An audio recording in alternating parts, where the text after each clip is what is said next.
Hello students, so let study the next part.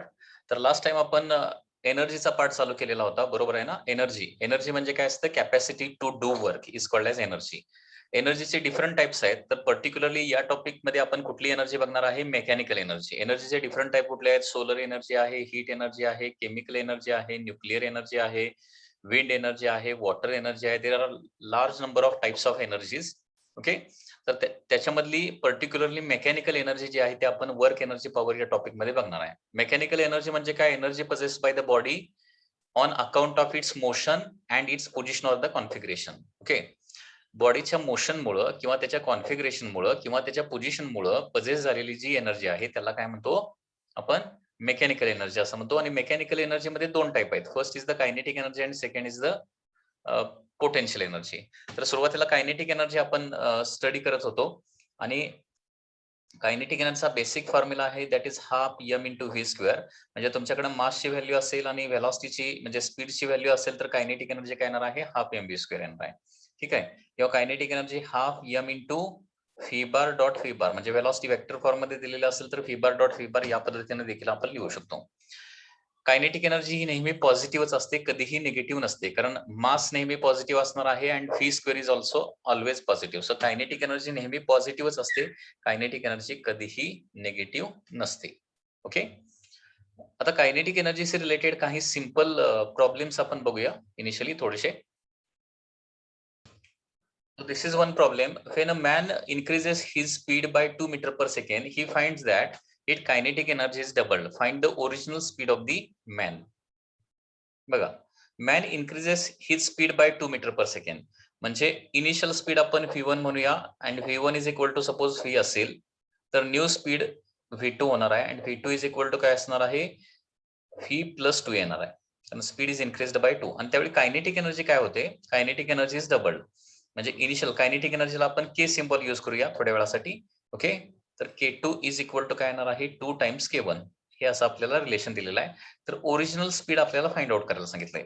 So k2चा formula असणार आहे half M v2 square is equal to 2 times k1 म्हणजे असणार आहे half M v1 square. Okay. So from both side this half M get cancel. So v2 square म्हणजे काय होणार आहे? v plus 2 bracket square is equal to 2 times v1 म्हणजे काय असणार आहे? v square. आता काय करूया?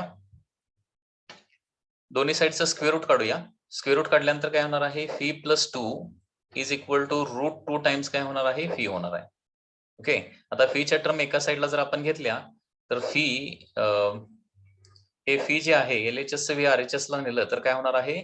2 is equal to root 2 phi minus phi असणार आहे. अँड देअरफॉर फी जर इथं कॉमन काढलं तर ब्रॅकेटमध्ये काय येणार आहे? Root 2 minus 1. सो फायनल स्पीडचा फॉर्म्युला काय येणार बघा? Phi is equal to 2 divided by root 2 minus 1. So this is a very simple example. Okay. So this is the initial speed येणार आहे. That is 2 divided by root 2 minus 1. आता इथं rationalisation केलं तर फॉर्म्युला काय येणार बघा? हा फॉर्म म्हणजे स्पीडचा असा पण ऑप्शन त्याच्यामध्ये असू शकतो की आता बघा 2 divided by root 2 minus 1 as it is आहे. ओके. याला काय करूया? Root 2 plus 1 divided by root 2 plus 1 न मल्टिप्लाय करूया. ठीक आहे. म्हणजे काय होणार बघा? 2 इंटू 2 इन ब्रॅकेट काय होणार मग? 2 इन ब्रॅकेट रूट 2 प्लस 1 येणार ना. And divided by root 2 minus 1 root 2 plus 1 a minus B A plus B चा फॉर्म्युला काय असतो? A square minus B square असतो. सो ए स्क्वेअर म्हणजे रूट 2 चा square that is 2 minus B square म्हणजे 1 येणार. सो फायनल स्पीड किती येणार आहे? 2 in bracket root 2 plus 1. Okay. तर हे दोन्ही आन्सर येऊ शकतात. बेस्ड ऑन ऑप्शन तुम्ही सिलेक्ट करू शकताय. पहिला स्पीडचा ओरिजिनल स्पीडचा फर्स्ट फॉर्म्युला येणार आहे 2 डिवायडेड बाय रूट 2 मायनस 1 किंवा 2 into root 2 plus 1.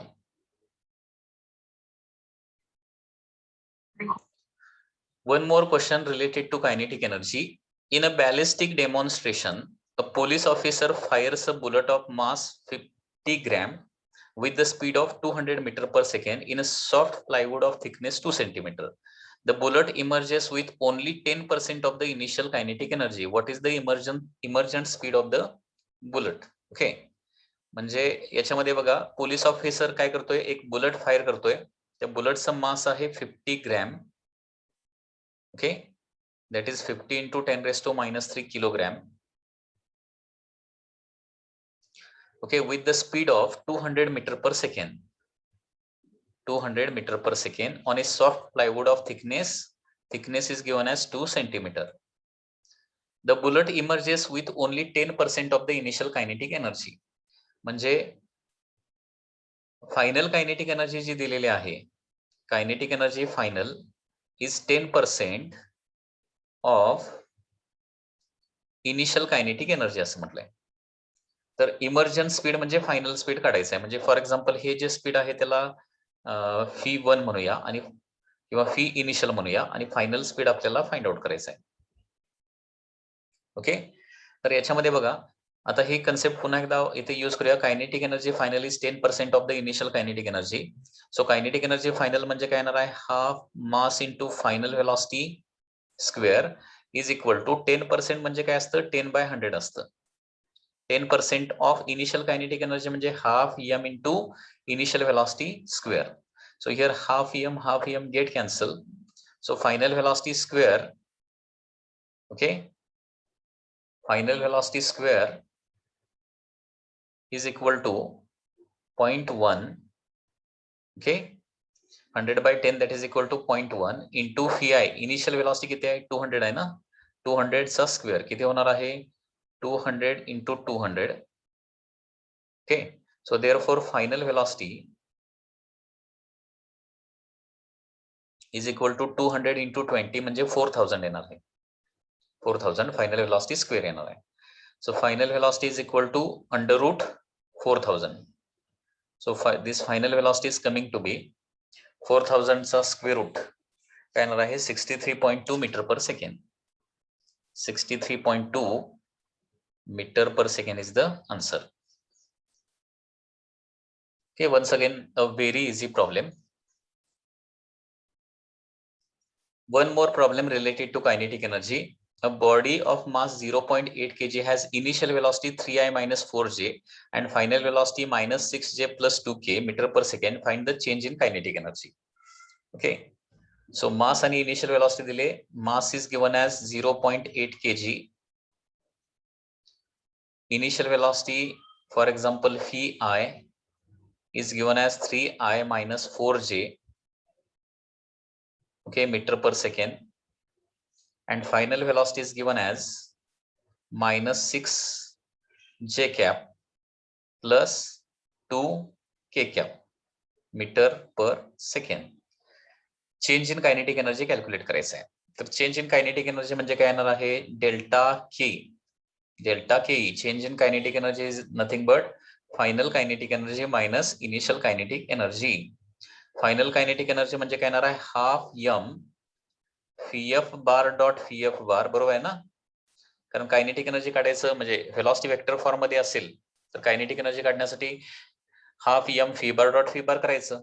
Otherwise magnitude काढून देखील केलं तरी आन्सर चालतंय, काही रॉंग येणार नाहीये. त्याच्यानंतर half m phi bar dot phi bar, याच्यामध्ये हाफ m कॉमन काढतो मी, pf bar dot pf bar minus phi bar dot phi बार.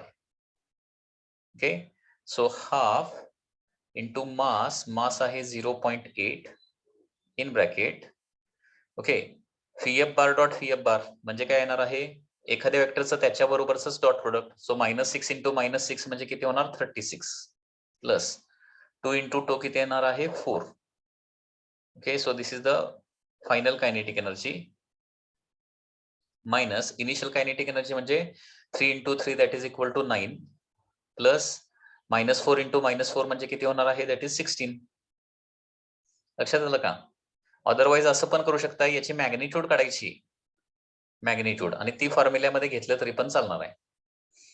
ठीक आहे, म्हणजे एखाद्या वेक्टरचं त्याच्याबरोबरच डॉट प्रोडक्ट करायचं म्हणजे काय करायचं, सगळ्या कोएफिशियंटचा स्क्वेअर करून सम करायची. सो हे येणार आहे 0.4 in bracket 40 minus 25, so 0.4 into किती होणार आहे 15. सो आन्सर येणार आहे 6 joule is the answer. Answer काय येणार आहे 6 joule is the final answer.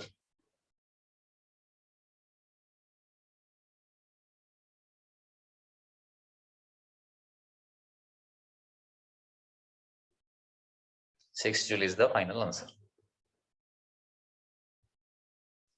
आता आपण स्टडी करूया next concept, that is relation between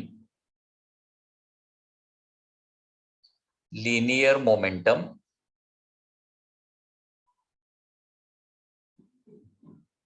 and kinetic energy. A relation between linear momentum and kinetic energy. Linear momentum आणि kinetic energy मतलब relation, हे relation हा फॉर्म्युला जो आहे तो खूप इम्पॉर्टंट आहे. हा फॉर्म्युला पाठच पाहिजे, लक्षात घ्या. हा फॉर्म्युला पाठच करावा लागेल. आता लिनियर मोमेंटमची कन्सेप्ट आपण लॉज ऑफ मोशन मध्ये बघितलेली आहे. पुन्हा एकदा रिव्हिजन करूया. लिनियर मोमेंटम जे आहे, linear momentum it is denoted by letter P. आणि लिनियर मोमेंटम म्हणजे काय असतं, it is the product of mass and the velocity. It is the product of mass and velocity. So P bar is equal to M into V bar येतं. So linear momentum vector quantity आहे. जी व्हेलॉसिटीची direction असणार आहे तीच linear मोमेंटमची direction असणार आहे. म्हणजे magnitude wise फक्त लिहायचं झालं तर P इज इक्वल टू काय येणार आहे MV येणार आहे. याचं युनिट देखील माहिती असेल, that is kg kilogram metre per second. हे याचं SI युनिट आहे. ठीक आहे. And it is a vector quantity. Dimension तर सगळ्यांना माहिती आहे, दॅट इज M1 किलोग्रामचं M1, मीटरचं L1 आणि सेकंडचं T-1. So this is the dimension. Okay. आता कायनेटिक एनर्जी आणि लिनियर मोमेंटम मधलं रिलेशन कसं येणार बघा. हे बघा, आता P is equal to MV आहे ना, दोन्ही साईडचा स्क्वेअर करूया. So P square is equal to काय येणार आहे M स्क्वेअर V स्क्वेअर येणार आहे. स्क्वेअर केला त्याच्यातलं एक M जे आहे ते LHS ला घेतो, म्हणजे P square by M is equal to काय येणार आहे MV स्क्वेअर येणार आहे. दोन्ही साईडला हाफ न मल्टिप्लाय करतो. So P square by 2M is equal to काय येणार आहे हाफ MV स्क्वेअर येणार. बरोबर. P square by 2M is equal to half MV square, आणि हाफ MV स्क्वेअर म्हणजेच काय आहे kinetic energy. So P square is equal to काय असणार आहे KE असणार आहे, kinetic energy. Okay, sorry, P square by 2M म्हणजे काय असणार आहे कायनेटिक एनर्जी असणार आहे. ओके, तर लक्षात घ्या हा एक इम्पॉर्टंट फॉर्म्युला आपल्याला मिळालेला आहे. Kinetic energy is equal to असतं P स्क्वेअर बाय 2M. हा फॉर्म्युला पाठच पाहिजे मोमेंटमच्या स्वरूपात. कायनेटिक एनर्जीचा फॉर्म्युला आहे P स्क्वेअर बाय 2M, आणि त्याच पद्धतीने मोमेंटमचा फॉर्म्युला काय येणार मग under root 2M K. Kinetic एनर्जीला K फॉर एक्झाम्पल थोड्या वेळासाठी सिंबल वापरलं तर अंडर रूट 2M K हे काय येणार आहे मोमेंटम येणार आहे. तर हे दोन्ही फॉर्म्युले तुम्हाला पाठच पाहिजेत. Kinetic energy is equal to P square by 2M आणि momentum is equal to under root 2M K. कारण kinetic energy sorry P square is equal to 2M Ke येणार आहे आणि P is equal to under root 2M K येणार आहे. तर हे दोन रिलेशन खूपच इम्पॉर्टंट आहेत. ओके, पुन्हा एकदा सांगतोय, kinetic energy is equal to P square by 2M and momentum is equal to under root 2M K. Kinetic energy is P square by 2M and momentum P is equal to under root 2M K. आता याच्याशी related आपल्याला काही questions बघायचे आहेत. आता पुन्हा एकदा बघा, कायनेटिक एनर्जीचा फॉर्म्युला आहे P square by 2M and therefore काय होणार आहे, जर दोन बॉडीचं मास जर सेम असेल, दोन बॉडीचा मास जर सेम असेल तर kinetic energy is directly proportional to काय येणार आहे P स्क्वेअर येणार आहे. म्हणजे K1 by K2 is equal to P1 by P2 काय येणार आहे स्क्वेअर येणार आहे. म्हणजे फॉर सेम मास काय होणार ते आपण बघतोय. सेम मास साठी काय कंडिशन येणार, म्हणजे दोन बॉडीचा मास सेम असेल, फॉर सेम मास, सेम मासला बघा, मास जर सेम असेल तर 2M कॉन्स्टंट ना. So kinetic energy is directly proportional to काय येणार आहे P स्क्वेअर येणार आहे. म्हणजेच काय येणार आहे K1 by K2 is equal to काय येणार आहे P1 by P2 bracket square. म्हणजे थोडक्यात याचा मिनिंग असा होतो की दोन बॉडी सेम मासचे असतील तर ज्याचं मोमेंटम जास्त त्याची कायनेटिक एनर्जी पण काय असणार आहे, जास्त असणार आहे. किंवा kinetic energy is directly proportional to P square, म्हणजे पी डायरेक्टली प्रोपोर्शनल टू काय येणार आहे, अंडर रूट कायनेटिक एनर्जी येणार आहे. म्हणजे P1/P2 इज इक्वल टू काय येणार आहे, अंडर रूट K1/K2 येणार आहे. पण हे कधी, जर मास दोन बॉडीचं सेम असेल तर. आता बघूया, सेम मासची केस झाली ना. आता सेम दोन बॉडीचं मोमेंटम सेम असेल आणि मास डिफरंट असेल. सेम मोमेंटम असेल तर काय होणार बघा, दोन बॉडीचं मोमेंटम सेम असेल. मोमेंटम सेम असेल तर काय होणार बघा, कायनेटिक एनर्जीचा फॉर्म्युला काय बघा की, kinetic energy is equal to P²/2m आहे, बरोबर. आता याच्यामध्ये मोमेंटम सेम म्हणजे P² कॉन्स्टंट, 2 कॉन्स्टंट आहे दोन बॉडीचा. त्याच्यामुळे याचा अर्थ काय होतो, kinetic energy is inversely proportional to काय येणार आहे, मास येणार आहे. म्हणजे दोन बॉडीचं मोमेंटम जर सेम असेल तर त्याचा मिनिंग काय होतं माहितीये का, लाइटर बॉडीची कायनेटिक एनर्जी जास्त असते आणि हेवियर बॉडीची कायनेटिक एनर्जी कमी असते. याच्यावरून काय येतं, दोन बॉडीचं मोमेंटम सेम असेल तर काय होतं, lighter body has more kinetic energy than heavier body. याचं एक एक्झाम्पल मी तुम्हाला देऊ शकतो. म्हणजे दोन पार्टिकलचं मोमेंटम जर सेम असलं तर कायनेटिक एनर्जी, जे हलका असतं ना, हलक्या बॉडीची कायनेटिक एनर्जी काय असते, जास्त असते आणि हेवी बॉडीची कायनेटिक एनर्जी मात्र कमी असते. याचं एक्झाम्पल काय आहे, रिकॉइल ऑफ गनचं एक्झाम्पल किंवा firing of bullet from the gun. Firing of example बघा, एक्झाम्पल असणार आहे, for example firing of bullet from gun. एका गन मधून जर बुलेट आपण फायर केली तर आपल्याला माहित आहे की बुलेटला जेवढं फॉरवर्ड मोमेंटम असतं तेवढंच एक्झॅक्टली काय असतं, गनला बॅकवर्ड मोमेंटम असतं, बरोबर आहे ना. ते law of conservation of linear momentum मध्ये बघितलेलं आहे. तर momentum of bullet is always equal to काय असतं, मोमेंटम ऑफ गन असतं. म्हणजे मॅग्निट्यूड वाईज, डायरेक्शन वाईज बघितलं तर ते अपोजिट असणार आहे. तर momentum of bullet is equal to momentum of gun असणार. आता दोघांचं मोमेंटम सेम आहे, मग कायनेटिक एनर्जी जास्त कोणाची असणार आहे, तर बुलेटची कायनेटिक एनर्जी, म्हणजे लाइटर कोण आहे, बुलेट आहे. बुलेटचा मास कमी असतं आणि गनचा मास जास्त असतं ना. तर कायनेटिक एनर्जी जास्त कोणाची येते या केसमध्ये, kinetic energy of the momentum of bullet is equal to momentum of gun असेल तर kinetic energy of bullet is always greater than काय असते, kinetic energy of the gun असते. म्हणजे गन बॅकवर्ड डायरेक्शन मूव्ह करते ना, त्याची कायनेटिक एनर्जी कमी असते आणि बुलेट जी आहे ती फॉरवर्ड डायरेक्शन मूव्ह करते, त्याची कायनेटिक एनर्जी जास्त असते. म्हणजे हे सेम मोमेंटमला होते. तसं आता सेम कायनेटिक एनर्जी असेल, सेम दोन बॉडीची सेम कायनेटिक एनर्जी असेल तर काय होणार बघा, मोमेंटमचं आता काय होणार, सेम कायनेटिक एनर्जी असेल तर मोमेंटमचं काय येणार आहे, P is equal to under root 2m times kinetic energy, हे माहिती पाहिजे. आता कायनेटिक एनर्जी सेम असेल तर K constant, 2 constant, so P is directly proportional to काय येणार आहे, अंडर रूट m येणार. म्हणजे याचा अर्थ कायनेटिक एनर्जी सेम असेल तर हेवियर बॉडीचं काय असणार आहे, मोमेंटम जास्त असणार आहे आणि लाइटर बॉडीचं मोमेंटम कमी असणार, सेम कायनेटिक एनर्जी असेल तर. Okay, heavier body has more momentum, heavier body has more momentum than lighter body. Lighter body. म्हणजे याच्यामध्ये एक सिंपल क्वेश्चन असा होऊ शकतो, एक car and truck are moving with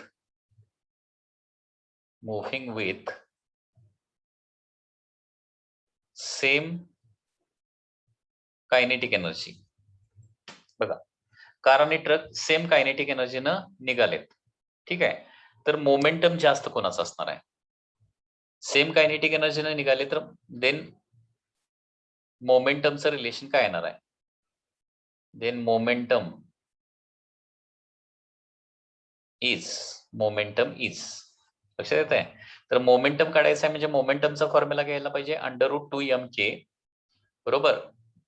kinetic energy same म्हणजे के कॉन्स्टंट, टू कॉन्स्टंट म्हणजे ज्याचं मास जास्त त्याचं मोमेंटम जास्त. याचा आन्सर काय येणार आहे? That is momentum of the truck should be more than momentum of the काय असलं पाहिजे? कार असलं पाहिजे. This is the correct relation. किंवा याच्यावर क्वेश्चन असा परत होऊ शकतो, a car and truck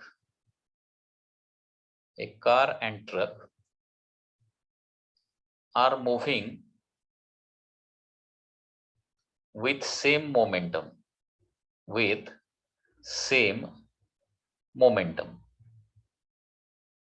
Car and truck are moving with same momentum. Then kinetic energy is. तर बघा, कायनेटिक एनर्जी काढायचं म्हणजे कायनेटिक एनर्जीचा फॉर्म्युला बघायचा. p² बाय काय आहे? 2m आहे. They are moving with same momentum. म्हणजे p² आणि 2 काय असणार आहे? कॉन्स्टंट. म्हणजे kinetic energy is inversely proportional to mass. म्हणजे ज्याचं मास कमी दॅट इज कार ची कायनेटिक एनर्जी जास्त असणार आणि कायनेटिक एनर्जी ऑफ ट्रक काय असणार आहे? मग कमी असणार आहे.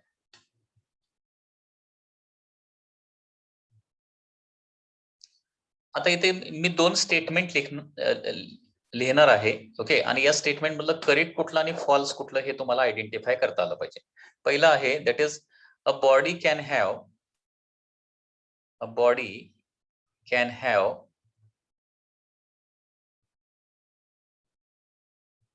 momentum. A body can have momentum without energy. Okay, so this is the first statement. ठीक आहे. आणि सेकंड स्टेटमेंट काय आहे? A body can have energy without momentum.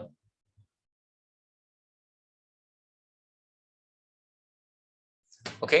तर याच्यातलं करेक्ट स्टेटमेंट, फॉल्स स्टेटमेंट म्हणजे दोन्ही करेक्ट आहेत का दोन्ही फॉल्स आहेत का first correct second false, second correct first false? काय याचं करेक्ट आन्सर काय सांगता येईल? जरासं विचार करता येते का बघा.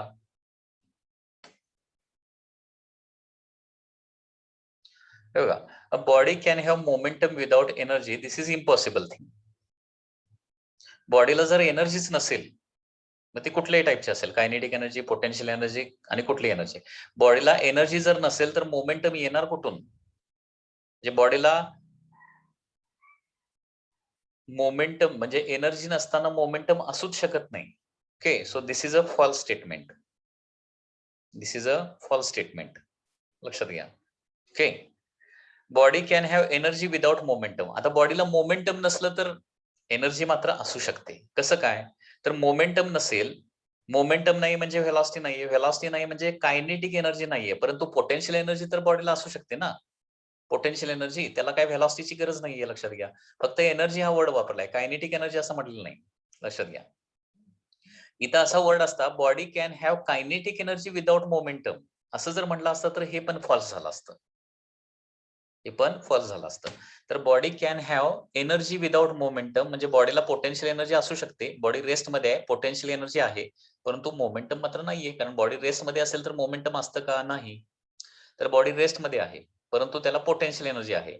तर त्याचा मिनिंग काय होतो? Body have energy but there is no momentum. So this is possible, this is true. परंतु फर्स्ट मोमेंटम असण्यासाठी व्हेलॉसिटी पाहिजेच. बॉडी रेस्ट मध्ये असेल तर मोमेंटम असू शकत नाही. फर्स्ट स्टेटमेंटचं पुन्हा एकदा बघा. मोमेंटम असेल तर व्हेलॉसिटी असणारच, व्हेलॉसिटी असेल तर कायनेटिक एनर्जी असणारच. मग असं होऊ शकत नाही की मोमेंटम आहे आणि एनर्जी नाहीये. त्याच्यामुळे फर्स्ट स्टेटमेंट काय आहे? फॉल्स आहे. So first is false and second is true statement.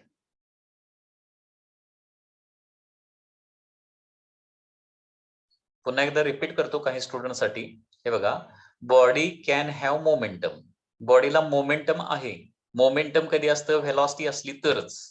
म्हणजे मोमेंटम आहे म्हणजे व्हेलॉसिटी असणार, आणि व्हेलॉसिटी आहे म्हणजे कायनेटिक एनर्जी असणारच आहे. म्हणजे असं होऊ शकत नाही की मोमेंटम आहे परंतु एनर्जी नाहीये, असं होऊ शकणार नाही. Therefore first statement is false. Second, body can have energy without momentum. आता बघा, मोमेंटम जर नसेल, विदाउट मोमेंटम म्हटलंय म्हणजे मोमेंटम नाहीये, बरोबर. मोमेंटम नाहीये म्हणजे व्हेलॉसिटी नाहीये, व्हेलॉसिटी नाहीये म्हणजे कायनेटिक एनर्जी नसेल, परंतु पोटेन्शियल एनर्जी तर असू शकते ना. त्याच्यामुळे बॉडीला पोटेन्शियल एनर्जी आहे. आता बॉडी रेस्ट मध्ये आहे आणि पोटेन्शियल एनर्जी आहे, तर काय होऊ शकतंय? बॉडी रेस्ट मध्ये आहे आणि त्याला पोटेन्शियल एनर्जी सपोज आहे. कारण एनर्जी कुठल्याही टाईपची असू शकते, kinetic energy, potential energy and so on. तर बॉडी रेस्ट मध्ये असेल आणि त्याला पोटेन्शियल एनर्जी असेल, ओके, तर काय होणार आहे? बॉडीला एनर्जी आहे, परंतु रेस्ट मध्ये आहे म्हणजे मोमेंटम नाहीये आणि त्याच्यामुळे काय होणार आहे? सेकंड स्टेटमेंट मात्र ट्रू होऊ शकते.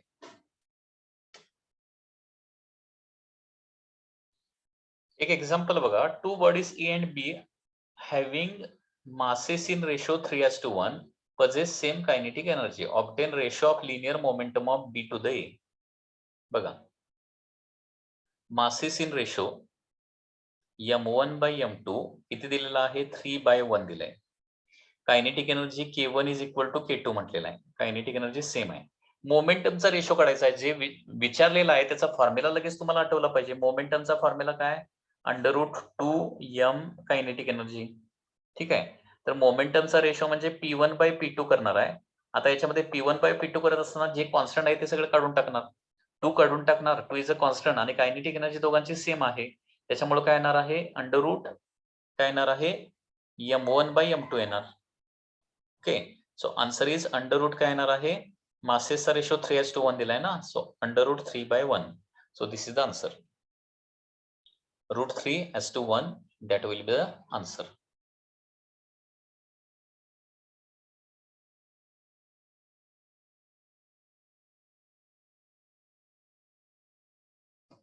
Next question.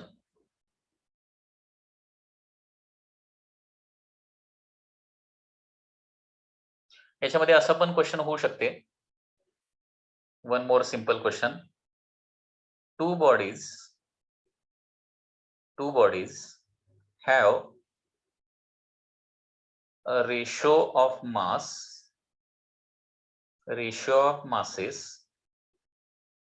2:3 and ratio of momentum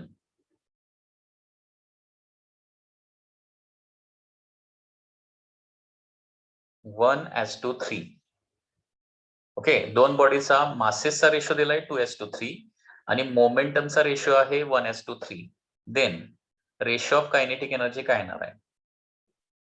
ratio of kinetic energies, ratio of kinetic energies. Okay, हा रेशो काय येणार आहे? तर लगेच तुम्हाला कायनेटिक एनर्जी आणि मोमेंटम मधलं रिलेशन आठवलं पाहिजे. कायनेटिक एनर्जी काय असतं? p²/2m असतं. कायनेटिक एनर्जी असतं p²/2m and therefore here I can write K1 by K2 is equal to, आता इथं कॉन्स्टंट फक्त 2च आहे, मोमेंटम पण डिफरंट आहे आणि मास पण डिफरंट आहे. So P1 by P2 square लिहिणार अगोदर, because K is directly proportional to P ना. So K1 by K2 is equal to P1 by P2 bracket square into kinetic energy आणि मास इनव्हर्सली रिलेटेड आहेत ना. सो m2 बाय काय लिहिणार आहे? m1 लिहिणार आहे. So therefore K1 by K2 हा रेशो येणार आहे, that is P1 by P2 square, that is 1/3 square into m2 by m1 that is 3/2 होणार आहे, बिकॉज m1 by m2 2:3 दिलाय. सो काय होणार आहे? 1/9 इंटू 3/2. ओके, सो आन्सर येणार आहे 1:6 is the ratio of the kinetic energy. 1:6.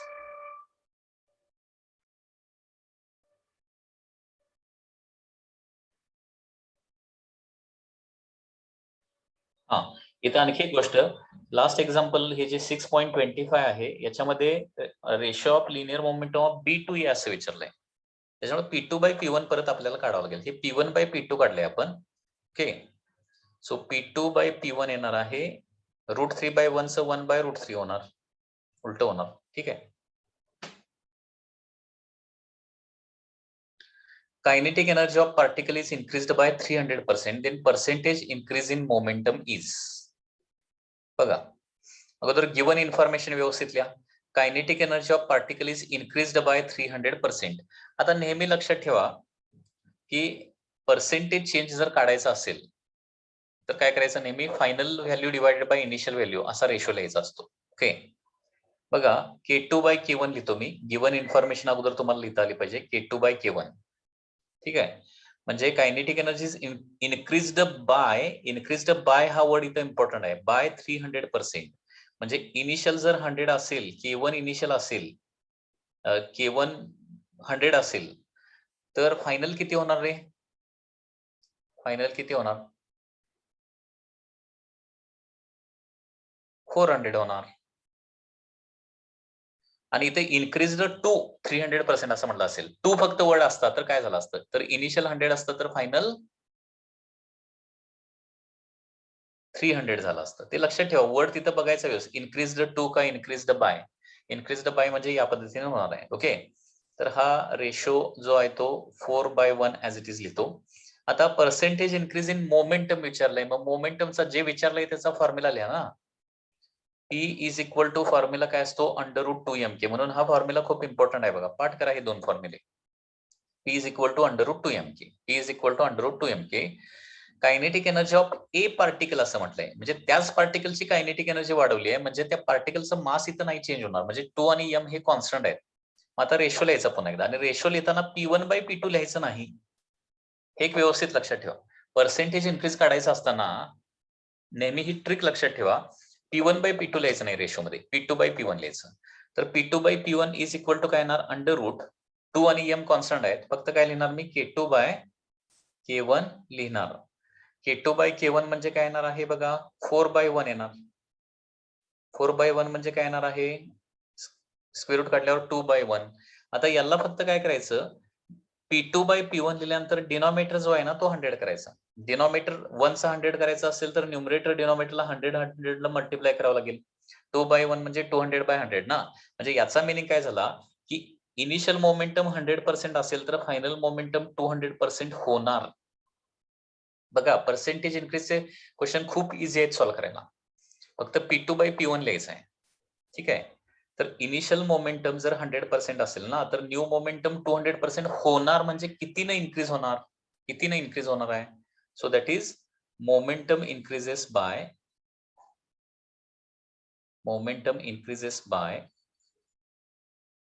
Answer येणार आहे 100%. असं हे सोल्युशन येणार आहे. लक्षात येत आहे. तर इन्क्रीज इन मोमेंटम होत आहे 100%. डबल होणं म्हणजे 100% होणं, वाढणं, 100% वाढणं. बघा, आणखी एक असाच सिमिलर क्वेश्चन घेऊया, म्हणजे हे पर्सेंटेज इन्क्रीजचे क्वेश्चन तुम्हाला सॉल्व्ह होतील. कुणामधली ही पर्सेंटेज इन्क्रीज डिक्रीज दिलं जाऊ शकतं, दुसऱ्यामधलं विचारलं जाऊ शकतं. पुन्हा एकदा बघा, सपोज क्वेश्चन असा दिलाय, कायनेटिक एनर्जी शॉर्ट मध्ये लिहितो आता, is increased by, kinetic energy is increased by 80% असं म्हटलं. Kinetic energy is increased by, ठीक आहे, 80%. तर मोमेंटमचं पर्सेंटेज चेंज काढा. ओके, शॉर्ट मध्ये क्वेश्चन लिहिलेला आहे. कसं काढणार बघा, तर सुरुवातीला K2/K1 अगोदर लिहा. K2/K1 किती लिहिणार, तर इनिशियल जर 100 असेल तर न्यू व्हॅल्यू किती लिहायची,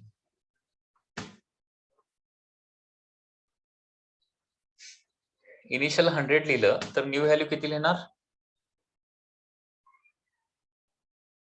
180. ठीक आहे, झालं. आता P चा फॉर्म्युला काय आहे, √2mk. एकाच पार्टिकलचा आपण विचार करायला लागलोय, म्हणजे त्याच पार्टिकलचं फक्त कायनेटिक एनर्जी वाढवायचं, म्हणजे मास पार्टिकलचं चेंज होणार नाही, 2 चेंज होणार नाही. आणि पुन्हा एकदा काय लिहायचं, P1/P2 लिहायचं नाही, P2/P1च लिहायचं म्हणून मी सांगितलंय. ओके, अंडर काय येणार आहे, 180 डिवायडेड बाय 100. ओके, तर बघा 100 चा तर स्क्वेअर रूट येणार आहे 10. 180 चा स्क्वेअर रूट तुम्हाला फक्त कॅल्क्युलेट करावा लागेल. आपली जी स्क्वेअर रूटची मेथड आहे त्या मेथडच्या साहाय्याने कॅल्क्युलेट करा. आता बघा 180 जे आहे ते हे बघा 13 चा स्क्वेअर किती आहे, 169. अँड 14 चा स्क्वेअर किती आहे, 196. स्क्वेअरच्या व्हॅल्यू पाठ पाहिजेत 20 पर्यंत ऍटलिस्ट. ओके, तर 13 चा स्क्वेअर आहे 169, 14 चा स्क्वेअर आहे 196, 180 चा स्क्वेअर रूट कसं काढणार आहे? तर असं करूया, that is 180 is equal to 169 plus किती 11 होणार, बरोबर आहे ना? मग स्क्वेअर रूट काढायची मेथड आहे ना, 169 चा स्क्वेअर रूट येणार 13 प्लस 11 डिवायडेड बाय 13 चं डबल किती लिहायचं 26. ही स्क्वेअर रूट काढायची मेथड मी तुम्हाला शिकवलेली आहे. ओके, सो 13 प्लस 11 0.11 बाय 26 म्हणजे काय होणार आहे 0. किती होणार बघा की 11 बाय 26 म्हटल्यावर काय करतो 2 ने डिवाइड करतो, 5.5 होणार डिवायडेड बाय 13 आणि 13 चा आपल्याला टेबल जर माहिती असेल 13 4 are 52, 3 is remaining 30, 0.42 येणार म्हणजे स्क्वेअर रूट येतोय 13.42 अप्रॉक्स बघा. And therefore P2 bye P1 ची व्हॅल्यू येणार आहे इथं 13.42, 13.42 बाय 10 म्हणजेच आपण असं लिहू शकतो. आता मी काय करायला सांगितलंय, डिनॉमिनेटर जो 10 आहे ना त्याला 100 करायचं फक्त. सो 134.2 डिवायडेड बाय 100 होणार ना.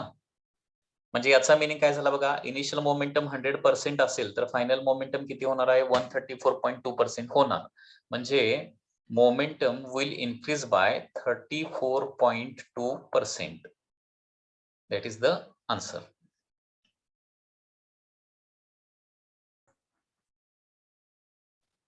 तर याच्यामध्ये लक्षात घ्या, डबल होणं म्हणजे, पुन्हा एकदा लक्षात घ्या, डबल होणं म्हणजे 2 टाइम्स होणं. ओके, 2 टाइम्स होणं म्हणजे काय होणार आहे 200 बाय 100 होणं. आणि 200 बाय 100 म्हणजे इन्क्रीज बाय 100%, असा त्याचा मीनिंग आहे. ओके, ट्रिपल होणं म्हणजे काय होणं, सुरुवातीला 100 असेल तर नंतर 300 होणं, असा त्याचा मीनिंग होत आहे. आणि 300 होणं म्हणजे increase by 200%. Okay, and so on.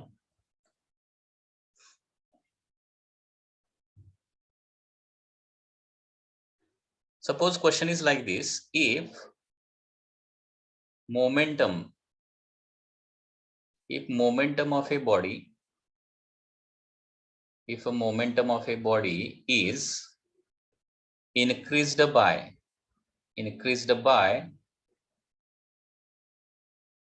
50%, बघा मोमेंटम 50% ने इन्क्रीज केलंय, then kinetic energy is increased by, find out करायचं आहे. गिवन बघा P2 divided by P1. Okay, मोमेंटमची इन्फॉर्मेशन तुम्हाला दिलेली आहे. तर सुरुवातीला 100% असेल तर ते नंतर किती होणार आहे 150% होणार.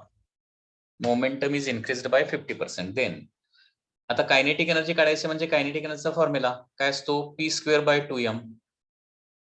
ओके, आता बॉडी तीच आहे, पर्सेंटेज चेंज काढत असताना मी काय करायला सांगितलंय नेहमी K2 बाय K1 लिहायचं म्हणून. 2m इज अ कॉन्स्टंट म्हणजे काय येणार आहे P2 बाय P1 काय येणार आहे ब्रॅकेट स्क्वेअर येणार आहे. ओके, आता हे 0 0 कॅन्सल आउट करतो. सो 15 बाय 10 चा स्क्वेअर डायरेक्टली इथं स्क्वेअर करून लिहितो. किती लिहिणार स्क्वेअर करून, 15 चा स्क्वेअर 225 होणार आणि 10 चा स्क्वेअर किती होणार 100. सो ऑटोमॅटिकली डिनॉमिनेटर इथं 100 आलेला आहे. म्हणजे याचा मीनिंग असा झाला की इनिशियल कायनेटिक एनर्जी 100% असेल तर न्यू कायनेटिक एनर्जी किती होणार 225% होणार. So that is percentage increase in kinetic energy किती येणार,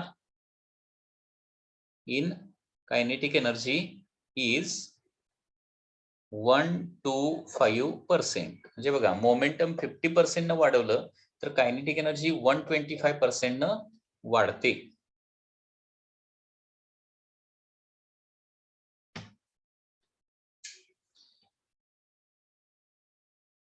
वन मोर डिक्रीजचा एक क्वेश्चन घेऊया. Suppose momentum is decreased bye 40%. बघा question is like this: if momentum is decreased by 50%, then kinetic energy decreases by. Okay, so here momentum मधला change दिलेला आहे, that is P2 by P1 लिहूया अगोदर. Decrease 50% ऐवजी 40% घेऊया. 40%. तर बघा, इनिशियल जर मोमेंटम 100% असेल तर फायनल किती होणार? डिक्रीजेस बाय 40 म्हणजे 60% होणार आहे P2 by P1. Okay, that is equal to 6 by 10 होणार आहे. 6 by 10. आता वन्स अगेन बघा, कायनेटिक एनर्जी काढायचं आहे तर कायनेटिक एनर्जीचा फॉर्म्युला आहे K is equal to P square by 2m and therefore K2 by K1 is equal to K2 by K1 is equal to P2 by P1 bracket square. So directly square करून value लिहितो.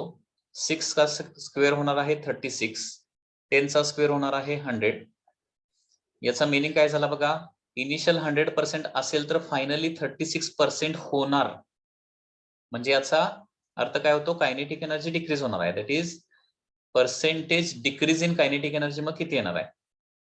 Percentage decrease in kinetic energy is काय येणार आहे? 100 minus 36 म्हणजे 64% न कमी होणार आहे. 64% न कमी म्हणजे मोमेंटम 40% न कमी केलं तर कायनेटिक एनर्जी 64% न कमी होते.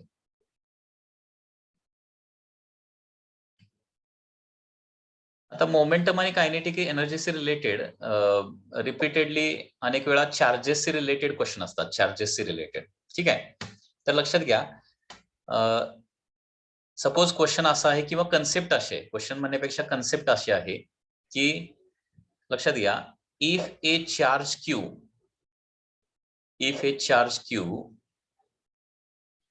at rest is accelerated.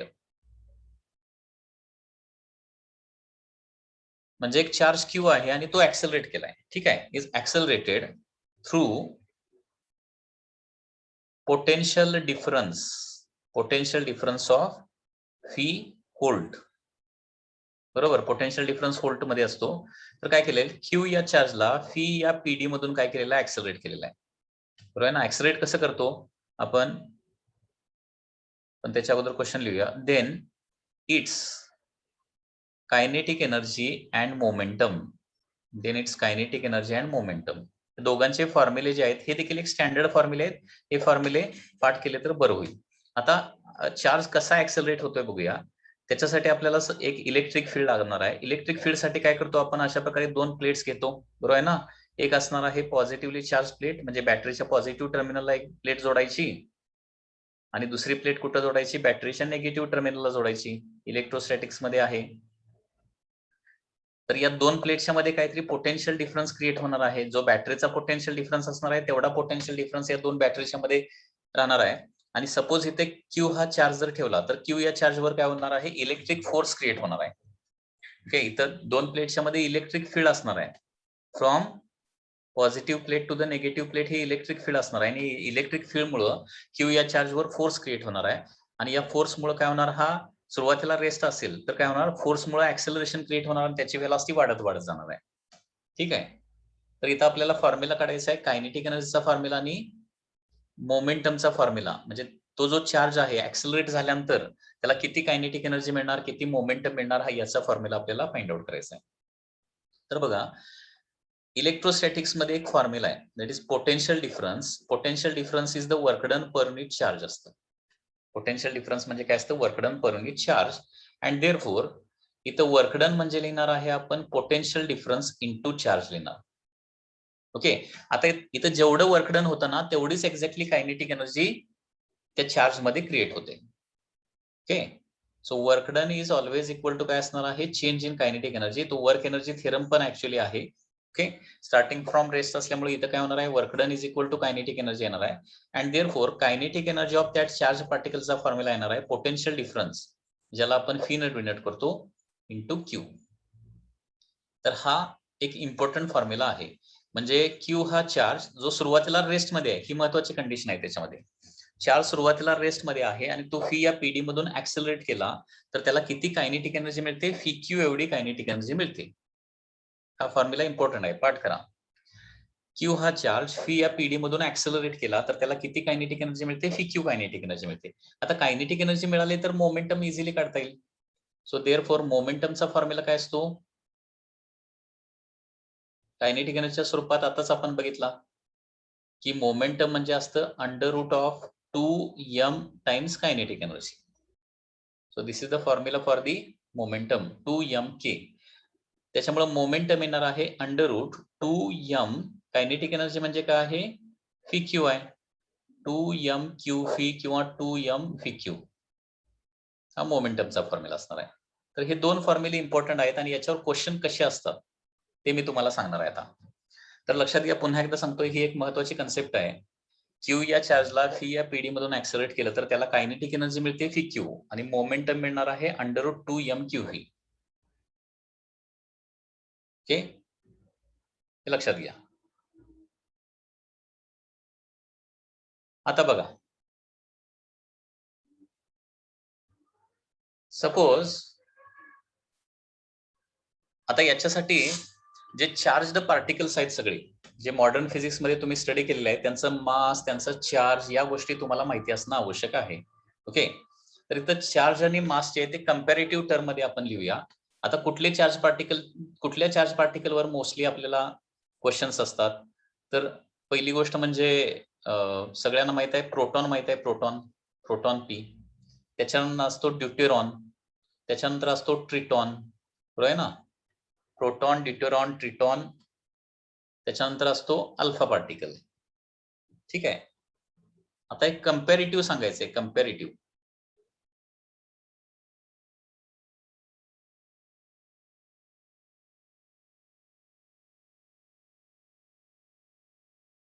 हे पाहिजे तर आपण इथं इलेक्ट्रॉन पण घेऊया. इलेक्ट्रॉन बघा, सुरुवातीला आपण मासचं कंपॅरिझन करूया. मास, आता प्रोटॉनचं मास सपोज मी 1 कन्सिडर केलं. प्रोटॉनचं मास किती घेतलं? 1 घेतलं. तर मला जरा सांगा ड्यूटेरॉनचं मास किती येणार आहे? ड्यूटेरॉनचं मास माहित आहे का? प्रोटॉनचं मास 1 टाइम्स असेल तर ड्यूटेरॉनचं मास किती असतं? ड्यूटेरॉन अगोदर माहिती आहे का? प्रोटॉन म्हणजे हायड्रोजनचा न्यूक्लियस, ड्यूटेरॉन म्हणजे न्यूक्लियसशी रिलेटेड आहे, सगळं लक्षात घ्या. ड्यूटेरॉन म्हणजे ड्यूटेरॉनचा न्यूक्लियस म्हणजे ज्याच्यामध्ये हायड्रोजनचा आयसोटोप माहित असेल तुम्हाला, ड्यूटेरॉन, ड्यूटेरियम. ठीक आहे, त्याच्यामध्ये एक इलेक्ट्रॉन, एक प्रोटॉन आणि एक न्यूट्रॉन असतो, माहित आहे ना? आणि त्याच्यामुळे मास त्याचं येतं 2 टाइम्स प्रोटॉनच्या. इलेक्ट्रॉन काढून टाकला की ड्यूटेरियमचं ड्यूटेरॉन होतं. तसं ट्रिटियम पासून ट्रिटॉन तयार होणार आहे. तर ट्रिटॉन जो आहे त्याच्यामध्ये काय असतं? एक प्रोटॉन आणि 2 न्यूट्रॉन्स असतात. एक प्रोटॉन आणि 2 न्यूट्रॉन, आणि त्याच्यामुळे त्याचं मास किती येणार आहे? 3 टाइम्स येणार आहे. अल्फा पार्टिकलचा मास माहिती आहे किती असतं as compare to proton? Alpha पार्टिकलचा जो न्यूक्लियस आहे ना, त्याच्यामध्ये काय काय असतं सांगा? 2 प्रोटॉन आणि 2 न्यूट्रॉन असतात. 2 प्रोटॉन आणि 2 न्यूट्रॉन म्हणजे काय येणार आहे? एका प्रोटॉनच्या 4 टाइम्स मास येणार. बरोबर आहे का? बघा, प्रोटॉन म्हणजे हायड्रोजनचा न्यूक्लियस, त्याचं मास सपोज 1 घेतलं. ड्यूटेरॉन म्हणजे काय असतं? एक प्रोटॉन, एक न्यूट्रॉन असतं, त्याच्यामुळे 2 टाइम्स मास येणार.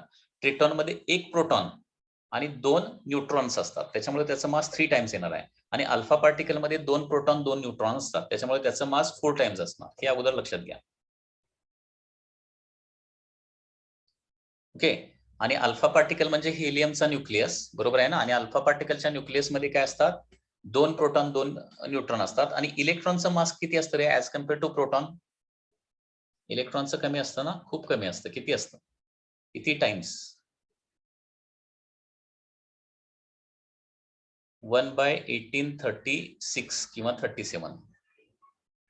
प्रोटॉनचं जर 1 असेल तर as compare to that 1836. Okay, 1836, 18 2 जार 36.